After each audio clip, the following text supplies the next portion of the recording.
Assalomu alaykum aziz obunachilar hamda kuzatuvchilar. Tarixiy shaxslarimiz to'g'risida o'rganishni davom etamiz. Mahmud Qoshg'ariy kim bo'lgan? Albatta kimlardir bilishi mumkin. Bilmaganlar uchun qisqacha ma'lumotlar keltirmoqchiman.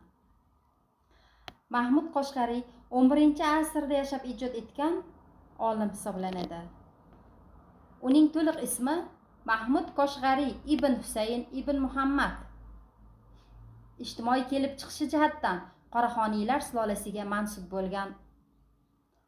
Yoshligida boshlang'ich ta'limni olib, Qoshg'ar, Buxoro, Samarqand, Marv, Nishopur shaharlarida bilimini oshirgan. U arab, fors, turkiy kabi 7-8 xil tilni puxta egallagan. 15 yil davomida qardosh xalqlar orasida yashab, turkiy xalqlar yashaydigan o'lkalarni kezib, turkiy qabila va urug'lar, ularni kelib chiqishi, nomlanishi, joylashishi, urf-odatlari, ayniqsa til xususiyatlarini sinchiklab o'rganadi. So'ng Bag'dodga borib, 1072-yilda dunyoga mashhur bo'lgan Devon-i Lug'ati Turk asarini yozadi.